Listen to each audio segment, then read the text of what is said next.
Bonjour chers amis, bonjour, que la grâce de Dieu soit avec vous alors que vous avez décidé de poursuivre l'étude de la Bible.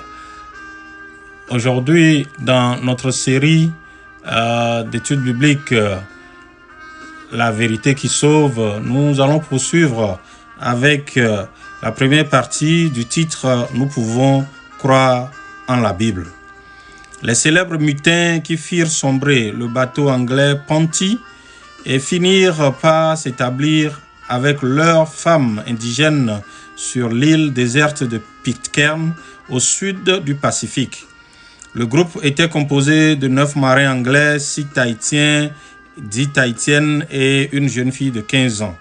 L'un des marins découvrit comment distiller l'alcool et bientôt l'ivrognerie corrompit la colonie. Hommes et femmes se livrèrent à de violents combats. Après un certain temps, il ne restait plus qu'un seul des premiers hommes à s'établir sur l'île.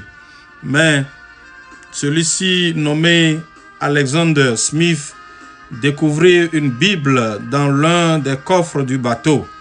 Il se mit à la lire et à dire aux autres ce qu'elle contenait.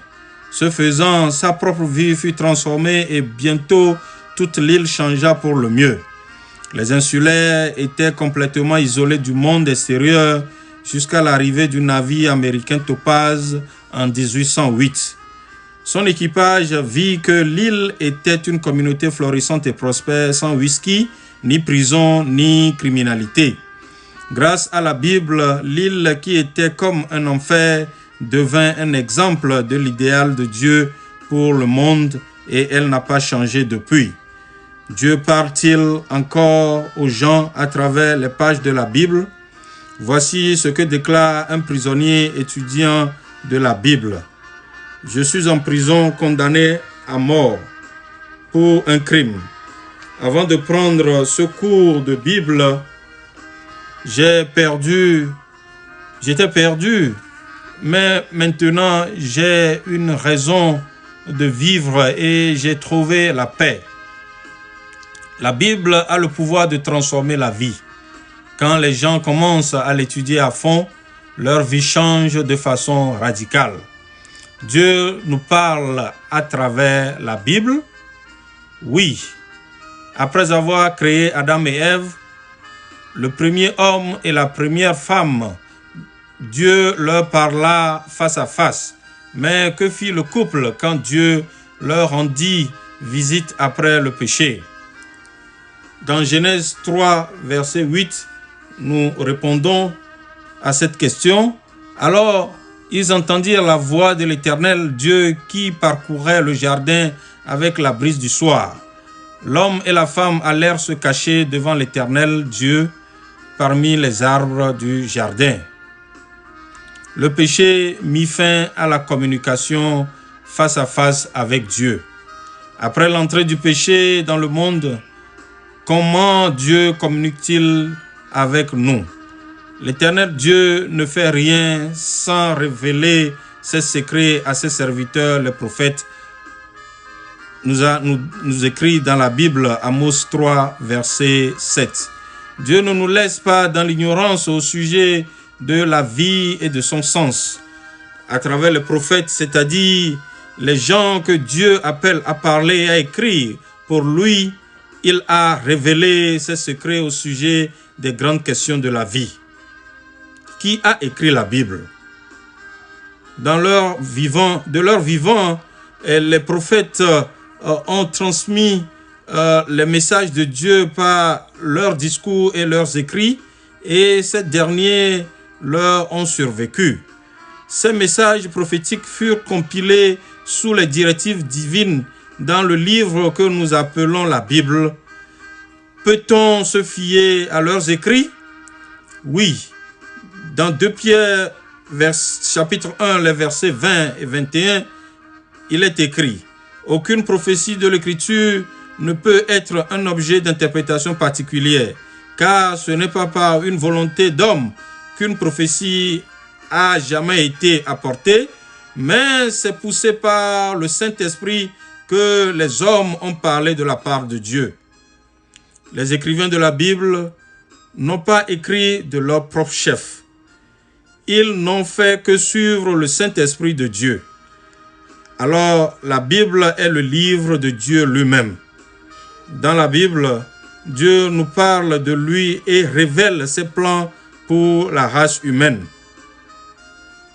Elle montre ce que Dieu pense du passé, révèle l'avenir et indique comment le problème du mal sera résolu et comment la paix va régner sur la terre. Toute la Bible est-elle le message de Dieu? Pour répondre à cette question, nous allons lire 2 Timothée chapitre 3, les versets 16 et 17. Toute écriture est inspirée de Dieu et utile pour enseigner, pour convaincre, pour instruire dans la justice, afin que l'homme de Dieu soit accompli et propre à toute bonne œuvre. La Sainte Bible touche les êtres humains profondément parce que toute la Bible est inspirée de Dieu. C'est son livre. Les prophètes ont parlé de ce qu'ils ont vu et entendu en des termes humains, mais leur message est venu directement de la part de Dieu. Alors, si vous voulez comprendre la vie, lisez les Saintes Écritures. Cette lecture transformera votre vie. Plus vous la lisez dans un esprit de prière, plus vous aurez le repos d'esprit. Le même Saint-Esprit qui poussa les prophètes à écrire la Bible rendra ses enseignements, son évangile propre à transformer votre vie si vous l'invitez à vous accompagner quand vous lisez la Bible. La Bible est-elle unie? Oui. La Bible est une bibliothèque qui compte 66 livres. Les 39 livres de l'Ancien Testament furent écrits entre 1450 avant Jésus-Christ et les 27 livres du Nouveau Testament entre les années 50 et 100 de notre ère. Le prophète Moïse commença les 5 premiers livres de la Bible un peu avant l'an 400 avant Jésus-Christ. L'apôtre Jean est l'auteur du premier livre de la Bible, appelé Apocalypse, écrit aux environs de l'an 95 de notre ère. Au cours des 1500 ans qui séparent l'apparition du premier et du dernier livre de la Bible, environ 38 autres auteurs inspirés firent leur contribution. Certains d'entre eux étaient des gens d'affaires, d'autres furent bergers, pêcheurs, soldats, médecins, prédicateurs ou rois. En un mot, ils venaient de toutes les couches sociales. Ils vécurent souvent dans des cultures et des philosophies très différentes. Mais le plus étonnant, c'est que quand on compile les 66 livres qui forment la Bible avec leurs 1189 chapitres répartis en 31 173 versets, on trouve dans leur message une unité et une harmonie parfaite. Supposons qu'un homme vienne frapper à votre porte. Quand vous lui ouvrez, il dépose un morceau de marbre sur votre plancher et s'en va sans mot dire. D'autres visiteurs suivent jusqu'à ce que 40 personnes aient déposé chacun un morceau de marbre numéroté. Au départ du dernier, vous êtes surpris de voir qu'une belle statue a été érigée.